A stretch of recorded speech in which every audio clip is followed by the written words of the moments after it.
السلام علیکم ورحمۃ اللہ وبرکاتہ۔ میں روحانی مولد خلیفہ میاں حضور محمد نعمان طارقی قادری شاذلی راولپنڈی سے آپ تمام احباب کی خدمت میں حاضر ہوں۔ ناظرین، آج کی یہ ویڈیو جادو اور جنات کے حوالے سے،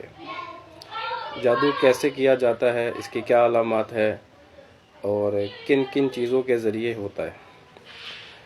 ناظرین، جادو مختلف چیزوں سے کیا جاتا ہے، جیسے کہ تعویذات لکھ کر کھلائے جاتے ہیں، پلائے جاتے ہیں، دبا دیے جاتے ہیں یا مختلف جگہ پہ لٹکا دیے جاتے ہیں۔ جادوگر مختلف معاملات میں جنتر کے ذریعے یا کچھ شیاطین کی کلام کے ذریعے اس کو لکھ کر جلا دیتے ہیں یا پھر کسی ویرانے میں یا قبرستان میں دفنا دیتے ہیں، اور اس کے دفن ہونے کے کچھ عرصے کے بعد اس کا اثر شروع ہوتا ہے۔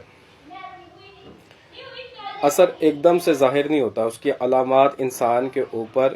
کچھ حصوں میں ظاہر ہوتی ہیں، آہستہ آہستہ۔ جب جادو دفنایا جاتا ہے تو اس کا اثر سب سے پہلے آپ کے جسم پہ ایسے اثر انداز ہوگا کہ آپ کے جسم میں مختلف قسم کی بیماریاں داخل ہو جائیں گی۔ سب سے پہلے آپ کا معدہ افیکٹ ہوگا اور آپ کو معدے کی پریشانی لاحق ہو جائے گی، اس میں مختلف بیماریاں ظاہر ہو سکتی ہے۔ آپ کو نظام ہضم میں کمزوری محسوس ہوگی، کھانے کو دل نہیں کرے گا یا بھاری پن معدے میں محسوس ہوگا، یا کھائیں گے تو الٹی آ جائے گی، یا پھر ایسا بھی ہوگا کہ کھانے کے فوراً بعد پیٹ میں گیس یا مروڑ اٹھتا ہے، تو یہ بھی جادو کی علامات میں سے ایک علامت ہے۔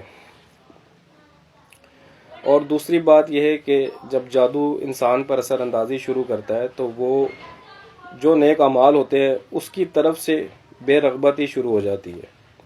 اور اگر وہ نمازی ہے تو نماز پڑھنے میں کاہلی اور سستی شروع ہو جاتی ہے، اور آہستہ آہستہ اس میں کمی واقعہ شروع ہو جاتی ہے۔ اور اگر وہ قرآن کی صورتوں کو پڑھتا ہے، اس کو یاد کرتا ہے، کلام الہی کو روزانہ تکرار میں رکھتا ہے، تو وہ بھی آہستہ آہستہ اسے چھوٹنے لگ جاتی ہیں۔ الغرض کہ وہ تمام چیزیں جو انسان نیکی کی طرف راغب ہوتا ہے وہ اسے آہستہ آہستہ چھوٹنے لگ جاتی ہے، یہاں تک کہ وہ بالکل فارغ ہو جاتا ہے ان معاملات سے۔ اب جادو کا پہلا شکار یہ ہوتا ہے کہ وہ جب انسان کو اس معاملات سے نکال دیتا ہے تو پھر اس کا جو اصل اثر ہوتا ہے وہ شروع ہوتا ہے کہ اگر وہ بیمار کرنے کے لیے کیا گیا ہے تو وہ بیمار ہو جائے گا، اگر دو لوگوں کے درمیان یا اس کی فیملی کے درمیان عداوت کا عمل کیا گیا ہے، لڑائی جھگڑے فساد کا، تو وہ فساد بھی ہوگا، اور اس کے اندر ایک عجیب سی کیفیت پیدا ہو جائے گی غصے کی۔ جب وہ ان لوگوں سے بات کرے گا تو اس میں تکبر آئے گا، غصہ آئے گا، اور اس طرح کا اس میں معاملہ شروع ہو جائے گا۔ اور جب انسان ان معاملات کا شکار ہو جاتا ہے تو جادوگر کا ٹارگٹ جس مقصد کے لیے کیا گیا ہوتا ہے وہ عمل پورا ہو چکا ہوتا ہے، اور بروقت اگر اس کی تشخیص یا اس کا علاج نہ کیا جائے تو یہ آہستہ آہستہ اپنا وقت پورا کر کے آگے منتقل ہو جاتا ہے۔ اور دوسری بات یہ ہے کہ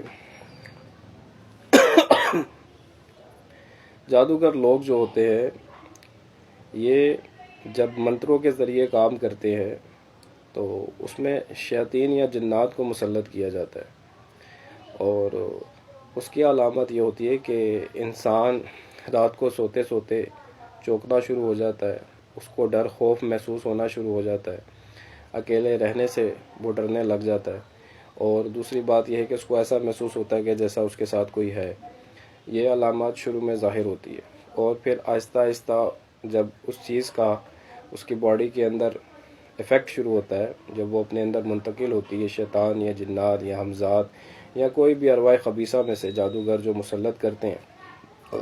جب وہ ان کے جسم کے اندر داخل ہو جاتی ہے تو وہ ان کی باڈی پر ظاہر ہونا شروع ہو جاتی ہے اس کی علامات۔ اب جسم پر نشان پڑ جانا، ٹھیک ہے، آپ کا معدہ ڈسٹرب ہو جانا، اور آپ کو چکر آنا، اور دوسری بات یہ ہے کہ کہ آپ کا جسم سوکھنے لگ جاتا ہے، کمزور ہونے لگ جاتا ہے، آپ کندھوں پہ بوجھ محسوس کرتی ہیں یا کرتے ہیں، ٹھیک ہے۔ زیادہ تر یہ معاملات خواتین کے ساتھ جلدی ہو جاتے ہیں کیونکہ ان کا جسم کمزور ہوتا ہے اور وہ بے احتیاطی بھی بہت زیادہ کرتی ہیں لوگ، اس وجہ سے یہ خواتین زیادہ ان چیزوں کا شکار رہتی ہیں۔ اور کچھ معاملات میں اگر جادو نہ بھی ہو تو خواتین اکثر بال کھول کے پھرتی ہیں، خوشبو کا استعمال کرتی ہیں، تو وہ ان چیزوں کا شکار ہو جاتی ہے، خاص طور پہ اس وقت جب کوئی بھی لڑکی یا عورت غسل کرنے کے بعد یا نہانے کے بعد نکلتی ہے اور وہ اپنے بالوں کی حفاظت نہیں کرتی، تو اس وقت وہ لمحہ زیادہ ان کے لیے خطرناک ہوتا ہے کہ وہ شیاطین یا جنات ان کے اوپر جو ان کے آس پاس ہوتے ہیں وہ مسلط ہونے کی کوشش کرتے ہیں، وہ اس خوشبو کو پسند کرتے ہیں۔ اس لیے کہا گیا ہے کہ بالوں کو فوراً باندھو اور اس میں تیل کا استعمال کرو اور نماز کی طرف اور ذکر اذکار کی طرف جاؤ، اور یہ بے احتیاطی انسان کو ان چیزوں کا شکار کر دیتی ہے۔ اب آتے ہیں اس کے علاج کی طرف۔ تو اللہ تعالیٰ نے قرآن میں بہت سی صورتیں نازل کی ہیں اور اللہ تعالیٰ نے اپنے قرآن پاک میں شفا رکھی ہے۔ جو ہے باب جس مقصد کے لیے پڑھتا ہے اللہ تعالیٰ اس کو اس کا مقصد بھی عطا فرما دیتا ہے، اور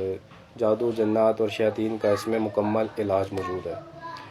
قرآن پاک میں 2 صورتیں جو معوذتین ہیں، سورہ فلق اور سورہ ناس، اگر کوئی اس کو اپنے روزانہ ورد میں رکھتا ہے 40 مرتبہ یا 100 مرتبہ، تو اس کے اوپر اگر کوئی جادو افیکٹ کر رہا ہوتا ہے تو اس کا اثر ختم ہونے شروع ہو جاتا ہے۔ اور دوسری بات یہ کہ اگر وہ جادو کا شکار ہے یا جنات کا شکار ہے تو اس کا اثر بھی ٹوٹنے لگ جاتا ہے۔ اور دوسری بات اگر کوئی روزانہ اپنے استعمال میں رکھتا ہے ان صورتوں کو، تو ایک تو اس کی روزی رزق میں بھی برکت ہوتی ہے، روزگار میں، اور اللہ تعالیٰ ان معاملات سے اس کی حفاظت بھی رکھتا ہے، ٹھیک ہے۔ اور قرآن پاک میں جو سورہ کوثر شریف ہے، یہ قرآن پاک میں ایسی صورت ہے کہ اس کا اثر سب سے زیادہ تیز ہوتا ہے، اور یہ جادو جنات حاسدین اور منافقین کے لیے تلوار ہے۔ جو انسان ان معاملات کے لیے پڑھتا ہے ان کے لیے تو یہ تلوار کا کام کرتی ہے اور سب سے زیادہ تیز اثر کرتی ہے۔ اس کا آسان حل یہ ہے کہ آپ روزانہ 1 گلاس پانی اور ہرمل اور لوبان پر 1 تسبیح سورہ کوثر، 1 تسبیح سورہ فلق اور 1 تسبیح سورہ ناس کو پڑھ کر دم کریں، پانی ہرمل اور لوبان پر، دن میں کسی بھی وقت جب آپ کے پاس وقت ہو۔ اور یہ پانی آپ کھانے پینے میں استعمال کریں، اپنی باڈی پر چھڑکیں، اور گھر میں اگر کوئی اثر موجود ہے اس ٹائپ کا تو اس جگہ پر چاروں کونوں میں چھڑکیں، صرف واش روم کو چھوڑ کر، اور روزانہ اس پر آپ دم کرتے رہیں، اور ہرمل لوبان اپنے گھر میں اس کمرے میں جلاتے رہیں اور اس مریض کے پاس جلاتے رہیں جو وہ زیر اثرات ہوگا، ٹھیک ہے۔ انشاءاللہ تعالیٰ اللہ کے حکم سے کیسا بھی معاملہ ہوگا یہ حل ہو جائے گا، پر یہ کچھ دنوں کی ترتیب رکھنی پڑتی ہے، 40 دن، 1 مہینہ،